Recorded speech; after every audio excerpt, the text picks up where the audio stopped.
Et à 4 semaines de l'Amérique, donc, une épreuve qui va nous en apprendre beaucoup quant aux forces en présence donc, du dernier dimanche de janvier. Openquick mettra son titre en jeu, mais il y aura sur la route des anciens le petit genou Bold Eagle, dont beaucoup font de lui donc, le prochain favori. Ouais, aujourd'hui, Bold Eagle doit être en train de regarder cette course pour voir un peu l'opposition qu'il va avoir à affronter. Concernant le numéro 5, Vision Intense, la jument a vraiment bien couru dans le prix du Bourbonnais, m'a dit Jean-Philippe Dubois. Aujourd'hui, on change un peu de distance. C'est peut-être pas forcément pour l'avantager. C'est pas la vraie sprinteuse. Donc, ça va être une question de parcours. Mais la jument est restée bien depuis le Bourbonnais. Et si elle répète cette course, elle a le droit d'être dans le Quintet Plus. D'accord. Ah voilà, Openquick, le favori. Ouais. Enfin, l'un des favoris. On avait Christian Mijon échauffé encore Thiago Détang. Le cheval est très bien. Ouais. Je l'ai vu aussi là-bas au départ des 2007, il était très bien, Thiago Détang. Openquick confirme son hit, le cheval est en forme, ça se voit, il est monté en puissance. Il n'a pas encore ses petites œillères, il n'est pas encore déféré, mais aujourd'hui on devrait voir quand même ce dont il est capable. Les supporters du Lan-du-Val sont là. Il a toujours un groupe de supporters du Lan-du-Val depuis qu'il est au plus haut niveau. Lors de tous ses déplacements, on le suit. Dans les bons comme dans les mauvais moments d'ailleurs, puisqu'il y a eu quelques déceptions pour c'est ça les vrais supporters. Et ce sont des vrais supporters. Et c'est agréable de les voir ici aujourd'hui à Vincennes. On remet le coton dans les oreilles de Moses Robb. Qui était, on l'a vu tout à l'heure, très tonique. Accélération de Timoko. Qui retrouve aujourd'hui donc le driver numéro 1 suédois, Björn Goop. Avec lequel il forme donc une redoutable coalition.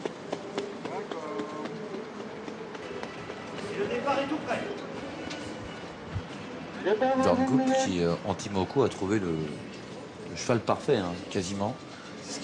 Quand il parle de ce cheval-là, il en parle presque comme d'un humain qui a tout compris. Qui lui a offert très intelligent. Sur ses terres l'Elite Lopp en 2014. Un mec d'Eripré va faire sa course, on aperçoit numéro 7. Ils ne sont plus que 13 après le forfait regrettable bien sûr de Texas Charm. Mais malgré le petit nombre de partants, cette épreuve a fière allure. Eripré a des œillères, non? Quelque chose comme ça, j'ai l'impression.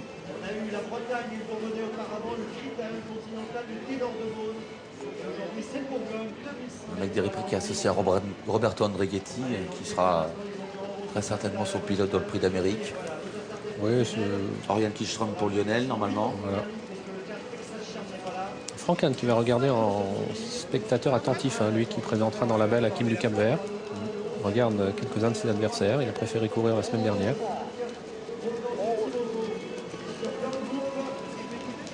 Allez, on est à quelques secondes donc du départ de ce prix de Bourgogne. Timoko est le favori numéro 3. Pas de problème pour le repérer dans le peloton avec son joli bonnet bleu. Principaux opposants, Openquick qui est à son intérieur, récent lauréat du Prix d'Amérique. Nous avons également le 7, un mec d'Eripré, Thiago Détang, tout à l'extérieur de la première ligne, sans oublier Mosaic Face, le numéro 1. Voilà pour les chances prépondérantes de la première ligne. C'est en train de se placer derrière la voiture pour le Prix de Bourgogne, troisième à des 4B préparatoire au Prix d'Amérique au Podo qui va se disputer le 31 janvier. La voiture accélère et va libérer les concurrents.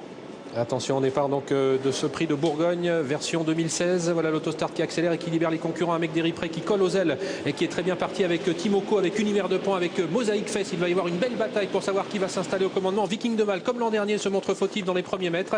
Vision Intense a été prise de vitesse, de même que Thiago Détang. Et on ferme la marche avec Cadet CD. Un mec d'Eripré a pris un départ canon et s'installe aux commandes dans la descente. Cadet CD est un petit peu plus loin alors que Mosaic Face est bien placé parmi les premiers. Le numéro 6, Univers de Pan, qui réussit à se ranger maintenant en 4e position. Village Mystique est tout près côté corde alors que Timoko est en 5e position.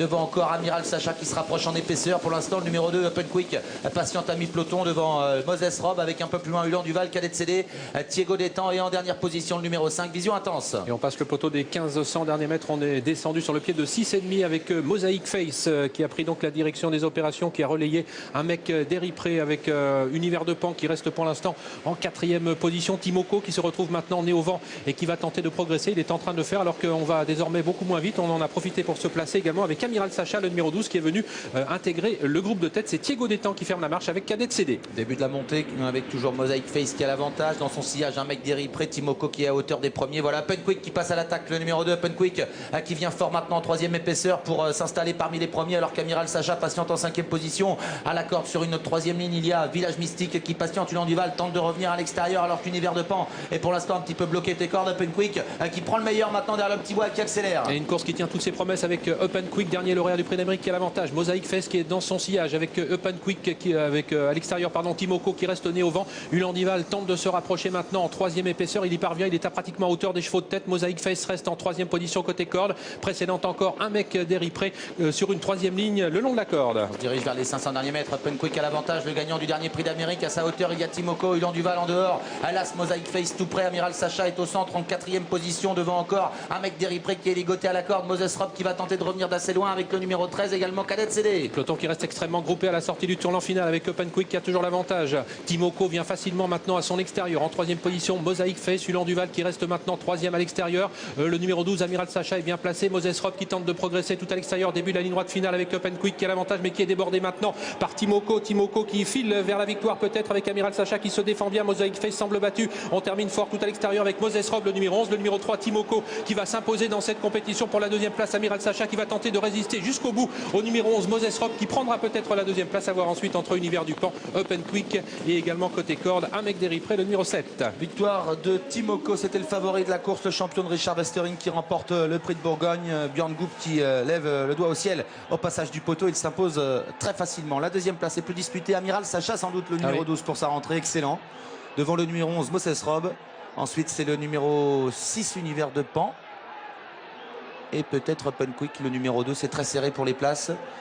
3, 12, 11 et ensuite c'est beaucoup plus serré. On va essayer de Upnquick, il y a un mec d'Eri près ouais, et peut-être Ulan Duval également. Il y a beaucoup de chevaux qui sont sur la même ligne. On va retrouver tout de suite Richard Westering avec vous, Fred. Son cheval a survolé le Prix de Bourgogne. Ouais, le petit bisou à madame. Et c'est vrai que Richard, c'est incroyable encore ce qu'il fait aujourd'hui. Il est à 3 en bas alors que ça descend 6.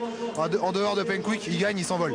Oui, mais il était vraiment bien au travail, mais je l'avais mal jugé à Grenade-sur-Garonne la semaine dernière, il y a 10 jours, une dizaine de jours, mais à la maison il était extra, prise de sang il était extra. Cheval bien. Est-ce qu'il arrive à vous surprendre encore ce cheval? Ah ben toujours. C'est les chevaux, c'est magnifique ça. C'est inexplicable. C'est des chevaux comme ça, des efforts comme ça. Et il ne ment jamais, lui, il est toujours là. Vous avez été inquiet durant le parcours quand même? Non, parce que j'ai vu Björn sortir. J'ai dit bon, il va. Parce que derrière les autres, il a même Björn, moi j'ai toujours dit, il n'est pas pareil le cheval. Et bon, il est sorti, il prend sa main, il n'avait pas débouché là-bas encore. Je dis oh, c'est bon. Parce que s'il n'avait pas de gaz, il avait débouché avant, parce que Björn n'est pas têtu, il connaît les chevals. Mais non, c'est impressionnant, c'est bien. Son programme maintenant, Richard? Ben, Prix d'Amérique. Prix d'Amérique, je veux savoir aujourd'hui s'il était bien prêt, comme je pense, et puis c'est le cas. Je pense qu'on est vraiment au top pour le Prix d'Amérique cette année. Bon, peut-être on peut faire mieux que 3e encore, on va essayer. On le revoit pas dans le Prix de Belgique du tout, du coup? Ah non, mais jamais, il n'a jamais fait. On va pas... Moi, je veux pas. Si un cheval il est prêt, c'est pas la peine. Lui, il n'a pas besoin de courir comme ça. J'aime pas les courses d'entraînement. Bon, je l'ai fait la dernière fois parce que j'avais vraiment pas de choix. Mais non, c'est vraiment bien, quoi. Merci, bravo à vous.